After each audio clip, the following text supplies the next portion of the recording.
जय हिंद दोस्तों, welcome back FMR. आज हम देखते हैं सीक्वेंस एंड सीरीज।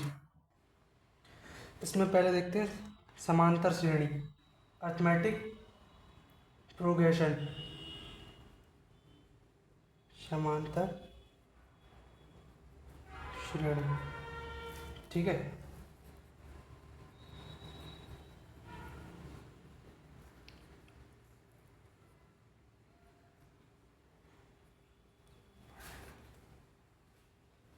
इसका व्यापक हल क्या होता है? व्यापक हल देख लेते हैं। व्यापक हल जैसे कोई ए है, फिर ए प्लस डी, ए प्लस 2D, ए प्लस 3D, ये टर्म्स लिखते हैं।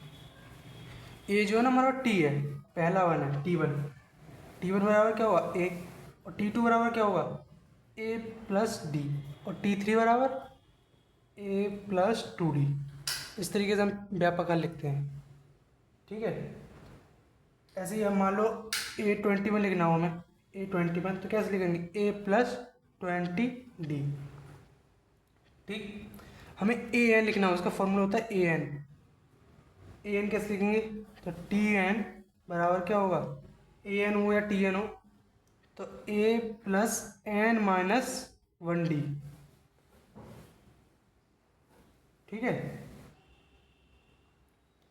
यहाँ पे जो A है ना, ये फर्स्ट, जैसे कोई सीक्वेंट सीरीज दी होगी उसका फर्स्ट टर्म है ये, ठीक है। और ये D4 है, कॉमन डिफरेंस, जितना उसमें डिफरेंस है, कॉमन डिफरेंस। N क्या है? नंबर ऑफ टर्म, जितने टर्म दिए हैं उसके नंबर ऑफ टर्म है, नंबर ऑफ टर्म, ठीक है। और ये क्या? AN या TN क्या है? nth टर्म, मतलब कितनी बार जा रहा है, जैसे 20 है, 50 है, जो भी हो, ठीक है। एक बात नोट करके लिखेंगे हम, नोट, कि जो n है ना, n हमारा वो कभी भी फ्रैक्शन में नहीं होगा, कभी भी फ्रैक्शन PQ के रूप में नहीं होगा, ठीक है। आगे देखते हैं। जैसे हमें nth टर्म निकालनी हो, nth term from last, from the last, ठीक। तो TN क्या हो जाएगा यहाँ पे?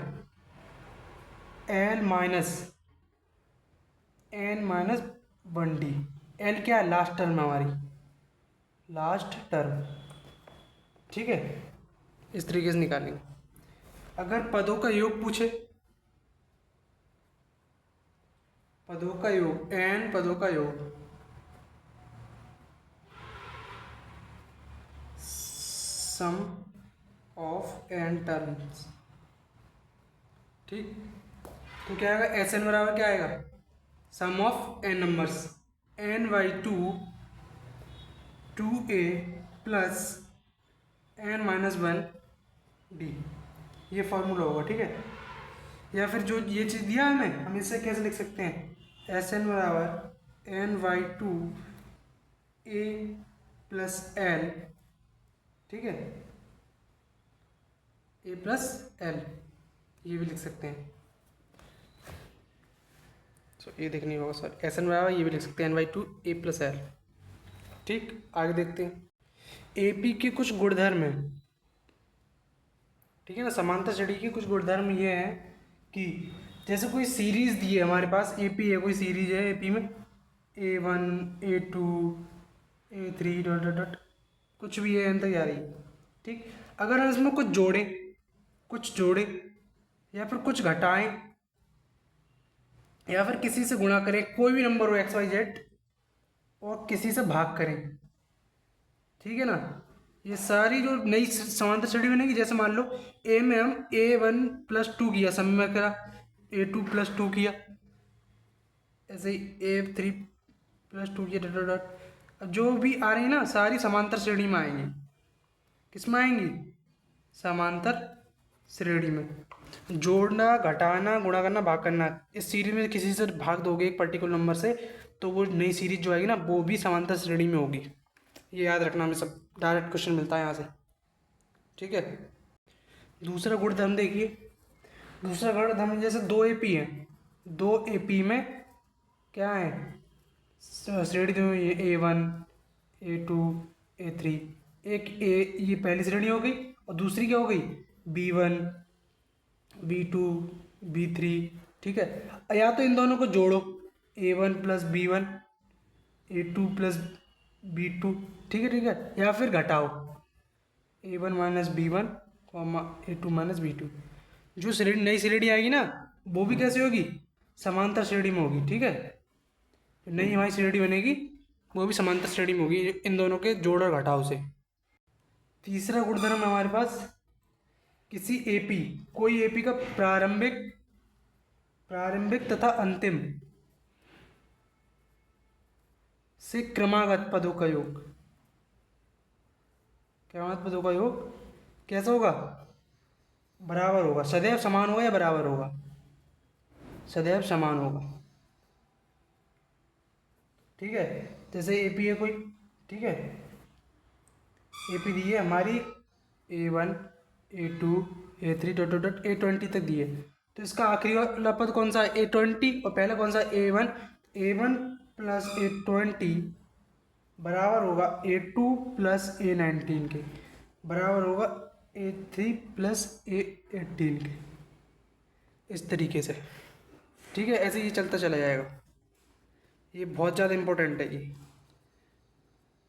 सही है, अगला देखो, अगला गुणधर्म देख लो। एक अगला गुणधर्म ये है कि जैसे कोई एपी है, एपी में क्रमागत पदों से बनी भी पदों से भी बनी एपी हो, मतलब इसका मतलब समझो, ये जैसे कोई एपी है, A1 A2 A3 ये जा रही है। ठीक है, अब हमने इसमें से कुछ पद गायब कर दिए, लेकिन वो क्रमागत करे हमने, जैसे A3 A6 A6 A9 A12, क्रमागत है ना, तीन तीन का अंतर है। ठीक है, निश्चित अंतराल पद, यहाँ क्या लिख लो, पदों पर निश्चित अंतराल पद, निश्चित अंतराल है, तो ये क्या नई श्रेणी क्या बन गई, ये भी एपी में होगी। ठीक है ना, जैसे मान लो A10 A20 A30, जो इसके अवयव होंगे ना, वो हमेशा किस में रहेंगे, एपी में ही रहेंगे। ठीक है, अगला देखो, अगली प्रॉपर्टी हमारे पास, जैसे यदि किसी एपी का पीवा पद, ठीक है, तथा पीवा पद क्यू है, तथा क्यूवा पद पी है, तो आरवा पद बताओ, आरवा पद बताओ, ऐसा कुछ सवाल आता है, तो आरवा पद पता है क्या होगा, ए आर बराबर P plus Q minus R, ये आरवा पद होगा। ठीक है, एक एग्जांपल ले लेते हैं इसके ऊपर, एग्जांपल ले लो एक, जैसे किसी श्रेणी में पांचवा पद 8 है, ठीक, तथा आठवां पद 5 है, तो 10वां पद क्या होगा, ऐसा सवाल आता तो हिल जाते नहीं हिल जाते। ठीक है, तो 10वां पद क्या होगा, 10वां पद ये होगा 8 10 बराबर 8 प्लस 5 माइनस 10, ये क्या हो गया, पी हो गया, ये क्या हो गया, क्यू हो गया, और आठवां पद कितना है, -10, तो आठवां पद कितने होंगे, 13 और 10, तो ये क्या होगा, ये 8 जो होगा तीसरा पद होगा। ठीक है ना, समझ गए, इस तरीके से करना है। अगली प्रॉपर्टी हमारी, यदि किसी एपी के एम पदों का योग एन है, ठीक है, तथा एन पदों का योग एम है, तो m प्लस n का योग बराबर होगा माइनस के m प्लस n के। ठीक, यहाँ तक क्लियर है। एग्जाम्पल ले लेते हैं। एग्जाम्पल क्या लें, जैसे मान लो 15 पदों का योग 10 है तथा 10 पदों का योग 15 है, तो 25 पदों का योग बताओ क्या होगा। 25 पदों का योग पूछा, तो क्या होगा, माइनस के 15 प्लस 10 क्या हो गया, माइनस के 25 हो गया। ये आंसर है। ठीक है, इस तरीके से करना है। अगली है हमारी, मान लो यदि किसी ए पी का पीवा पद, ए बी का पीवा पद 1/q है तथा क्यूवा पद है जो 1/p है, तो हमारा फर्स्ट होगा ना, फर्स्ट लेटर 1/pq होगा, और जो उसका अंतर होगा, डिफरेंस, कॉमन डिफरेंस, ये क्या होगा, ये भी p/q होगा। ठीक है, और ए पी क्यू हमारा 1 होगा, और ए मतलब ए और पी जो मल्टीप्लाई है, अलग अलग अवयव हैं इन दोनों के, तुम्हारे जो मल्टीप्लाई करके जो पद आएगा वो हमेशा 1 के बराबर होगा, और इन दोनों जोड़ के जो पद आएगा वो 1/p प्लस 1/q के बराबर होगा। ये चीज़ याद रखना, बहुत इंपॉर्टेंट है ये। ठीक, इसकी, और जैसे इसका सम निकालना हो, सम पी क्यू, तो किसके बराबर होगा, 1/2 पी क्यू प्लस 1। ठीक है, ये चीज़ याद रखो। और जैसा कोई पद बोल लेते हैं, एग्जाम्पल ले लो इस पर।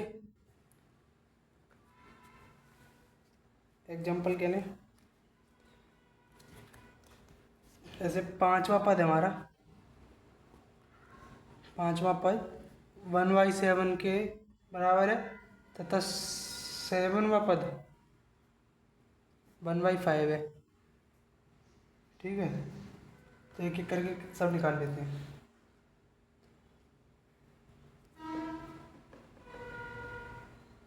ठीक, ए क्या होगा हमारा, A5 क्या है, A5 है 1/7, और A7 क्या है 1/5, तो जो ए आएगा हमारा 1/pq है, तो कितना आएगा, 7×5 35। ए आएगा हमारा कितना आएगा, 1/35, और डी कितना आएगा, डी भी 1/35 आ जाएगा। फॉर्मूले देखो ऊपर। ठीक है, और A35 जो आएगा, ए पी क्यू, पी कितना है 7, क्यू कितना है, नहीं P5 है और 7, क्यू है 7, इन दोनों मल्टीप्लाई करेंगे, A35 वाला पद वो हमेशा 1 के बराबर होगा। A35 पर करके देख लेना नहीं। अब मान लो इन दोनों को जोड़ो, 5 + 7, या 5 + 7 कर लो, या 7 + 5 कर लो, क्या होगा, A12 हो गया। ये किसके बराबर है, P + Q के बराबर है। ठीक है, तो क्या आएगा, 1/5 + 1/7 कितना आ जाएगा, करेंगे तो 12/35 आ जाएगा ये। ठीक है, 12/35 आ जाएगा। और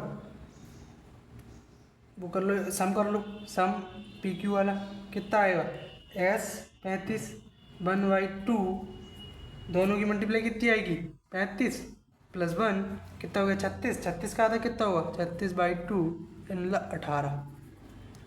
अब चाहो तो करके देख लेना, यही सेम आंसर आएंगे सबके। ये फॉर्मूला जरूर याद रखना सारे। ठीक है ना, अगली देखते हैं। एक प्रॉपर्टी देख लो आसान से, यदि पीवे पद का पी गुना या पी गुना तथा क्यूवे पद का क्यू गुना है, तो पता क्या होगा, A + P क्यू में से 0 के बराबर आएगा। ठीक है, यदि P, एक अगली और देख लेते हैं, यदि p पदों का योग q पदों के योग के बराबर हो तो एस पी प्लस क्यू बराबर 0 कर लेंगे। ठीक है, यहाँ तक क्लियर होना चाहिए। अब कुछ पॉइंट देख लो। कुछ सीरीज है, जैसे नेचुरल नंबर की सीरीज है 1 2 3 4 5 6, ऐसे कैसे जोड़ेंगे? प्राकृत संख्या का योग, जैसे 1 2 3 4 डॉट डॉट डॉट चलती जाए n तक, तो n+1/2। ठीक है, अब मान लो सम संख्या है, सम संख्या का योग पूछे, जैसे 2 हो गई, 4 हो गई, 6 हो गई, 8 हो गई, डेट डेट डेट n तक जा रही है, 2n तक जाएगी ना, सम है ना, 2 से मल्टीप्लिकेशन होगी, तो क्या आएगा n² + n। ठीक है, यहीं पूछ ले, विषम का पूछ ले, विषम संख्या का योग, तो क्या करोगे? विषम संख्या में 1 है, 3 है, 5 है, 7 है, डॉट डॉट डॉट, कहाँ तक जाएगी ये? 2n-1 जाएगी, नहीं जाएगी? तो इसका क्या होगा? n² होगा बस। ठीक, n² होगा। अगली हमारे पास, जैसे मान लो प्राकृतिक संख्या का स्क्वायर दिया हो, 1 का स्क्वायर प्लस 2 का स्क्वायर प्लस 3 का स्क्वायर प्लस 4 का square dot dot dot n² दिया है, तो क्या लिखेंगे हम? n+1 2n+1/6। ठीक है, इस तरीके से। अब क्यूब दिया हो जैसे प्राकृतिक संख्या का, 1 का क्यूब, 2 का क्यूब, 3 का क्यूब डॉट डॉट n का क्यूब, तो हम क्या करेंगे? n+1/2 का होल स्क्वायर। ठीक है, जो प्राकृतिक संख्या है ना, प्राकृतिक संख्या का फॉर्मूला था सेम यही फॉर्मूला, लेकिन स्क्वायर कर देना है यहाँ पे। यहाँ तक क्लियर होना चाहिए।